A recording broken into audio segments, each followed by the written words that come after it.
नमस्कार. कटोरीबद्दल ज्या अडचणी येत असतात आणि आपल्या कप साईजनुसार कटोरीचा आकार कसा घ्यायचा, तिचं शिवण कसं घ्यायचं, हे पूर्ण या व्हिडिओमध्ये समजून सांगितलेलं आहे.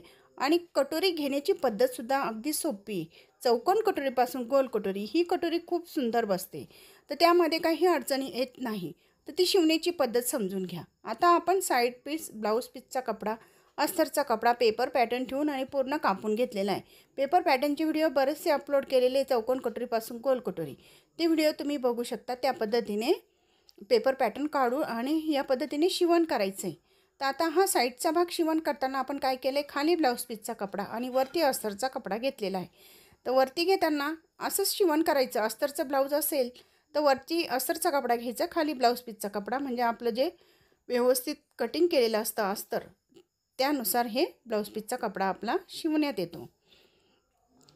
बऱ्याच महिला शिवण करताना पेपर पॅटर्न व्यवस्थित काढता येतो, पण शिवण करताना चुका होता, त्यामुळे आपली कटोरी व्यवस्थित बसत नाही. कितीही मोठी कप साईज असू द्या, ही कटोरी जर तुम्ही वापर केला तर तुमची कप साईज व्यवस्थित बसेल. आता एक्स्ट्राचा कपडा आहे तो कापून घ्यायचा आहे. आपण अस्तर परफेक्ट कापत असतो. आता एक्स्ट्राचा कपडा आपण जो आहे तो कापून घेतला. आता कटोरीचं बघूया. मेन म्हणजे कटोरी असते ब्लाऊजची. बऱ्याच महिला कटोरी चपटी येते किंवा दबल्यासारखं होतं, तर ते का होते हे सुद्धा समजून घ्या. आता कटोरी काढण्याची पद्धत मी तर व्हिडिओमध्ये भरपूर सांगितलेलं आहे की काढण्याची पद्धत त्या पद्धतीने काढायची. आता हे टोकाला टोक जोडून घेतले, हा सेंटर पॉईंट काढून घेतला. 2.5 किंवा 2.25 इंच घ्यायचे आहे फक्त अंतर आडवं. जास्त प्रमाणात घेतलं तर आपली कटोरी जास्त टोकदार येते. तर या पद्धतीने हे कटोरी शिवण करून घेतली. नंतर साईडचा भाग शिवण करायचा आहे. आता दुसरीसुद्धा टक्स देऊन घेऊया. टक्स देताना दोघी पॉईंट जे असतात ते एकसारखे आले पाहिजे. नाही तर काय होतं, कमी जास्त झालं तर एका कटोरीचं टोक वरती जातं, एका कटोरीचं टोक खाली येतं, मग ते व्यवस्थित दिसत नाही. त्यासाठी एकसारखे टक्स येण्यासाठी आपण व्यवस्थित शिवण करताना आपण काय करणार हे बघा. आता हे आपण पॉईंट देऊन घेतला आहे. आता खाली वरती झालेला आहे, हा कापून घेतला आहे. 2.25 इंच अंतर घेतलेलं आहे.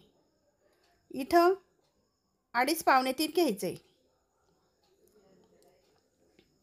आता हे शिवण करून घेतलं आहे. आपला हा कटोरीचा टक्स बघितला आहे. नंतर हे साईडचा गोल आकार आहे तो शिवण करायचा आहे. असं जर शिवण केलं तर आपला कटोरीचा जो कपडा असतो तिथं गोळा होत नाही, एकसारखी असं कपडा बसतो. आता डबल टिप घालून घेतली.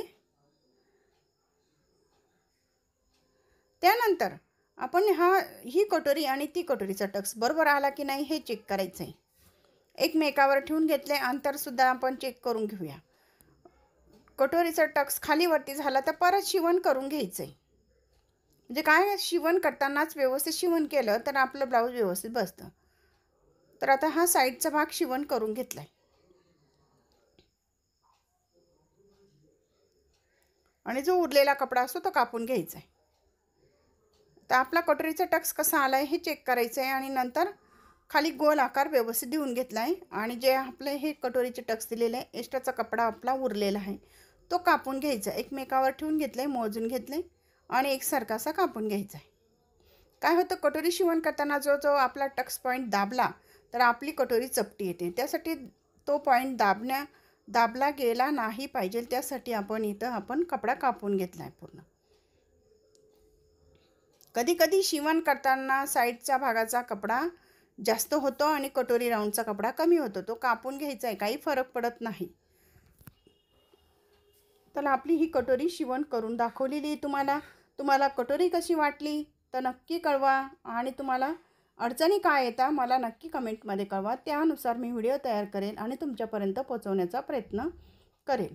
तर आता ही योगपट्टी जोडताना हीच पद्धत वापरायची. खाली ब्लाऊज पीसचा कपडावरती अस्तरचा कपडा घ्यायचा आहे, डबल टिप घालायची आहे मध्ये. नंतर आपण हा पूर्ण कपडा दुमडून घ्यायचा आहे, असा गोळा करून घेतला आहे आणि वरती ब्लाऊज पीसचा कपडा, खाली अस्तरचा कपडा आणि टिप घालून घ्यायची.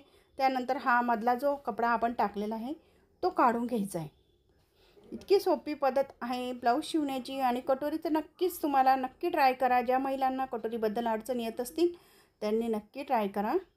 आपण एक्स्ट्राचा कपडा असतो तो कापून घेतला आहे. डॅप घालून घेऊया. आपली कटोरी कशी आली हे चेक केलं आहे. तर कटोरीचा आपला पॉईंट कसा आला आहे हे पूर्ण चेक करायचं. दबल्यासारखं झालं नाही. या पद्धतीने ही कटोरी आपली बसली पाहिजे. तर कप साईज या पद्धतीने आपली कप साईज कशी, गळासुद्धा घेताना पुढच्या हुकाला दाबलं जातं. तर गळा आपला जो मुंडा घेतलेला आहे त्या मुंड्याला बरोबर अंतर मोजून आणि पुढचा गळा घ्यायचा आहे. म्हणजे काय होतं, पुढच्या हुकाला दाबलं जात नाही. हे पॉईंट लक्षात ठेवायचं आणि मग ब्लाऊज शिवण करायचं. तुम्हाला कटोरी कशी वाटली नक्की कळवा आणि नक्की ट्राय करून बघा. ज्या महिलांना अडचण येत असतील त्यांनी नक्की ट्राय करून बघा. धन्यवाद.